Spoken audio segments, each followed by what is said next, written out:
Hello, কি অবস্থা সবাই? সবাই কেমন আছেন? আশা করি সবাই ভালো আছেন। তো আজকে আমি এখানে একটা পাস্তার রেসিপি নিয়ে চলে আসলাম। তো দেখে নেওয়া আমি এখানে একটা প্যানে কিছু আলু কেটে ভেজে নিয়েছি। তারপর এখানে কিছু চিকেন, কলিজা এগুলোও ভেজে নিয়েছিলাম। সাথে কিছু চিংড়ি মাছও দিয়ে দিয়েছি। তারপর এখানে একটা ডিম দিয়ে ভেজে নিয়েছি সাথে।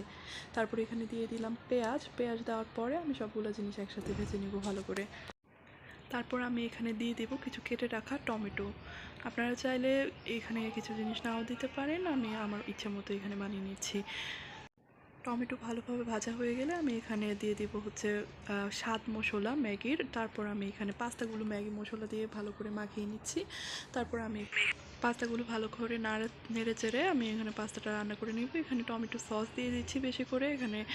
আর আপনারা চাইলে অন্য সসও ইউজ করতে পারেন। তারপরে আমি এখানে দিয়ে দিব একটু সয়া সস। সয়া সসটা দেওয়ার পরে আমি এখানে একটু গোলমরিচের গুঁড়া দিচ্ছি, কালো গোলমরিচের গুঁড়া। তারপর আমি নেড়ে চেড়ে এখানে রান্নাটা করে নিচ্ছি। তো এখানে হয়ে গেছে আমাদের মজাদার পাস্তাটি। যারা ঝাল ঝাল পাস্তা পছন্দ করেন তারা অবশ্যই কাঁচামরিচ কিছু বাড়িয়ে দিবেন। ওকে, সবাই ভালো থাকবেন। আল্লাহ হাফেজ।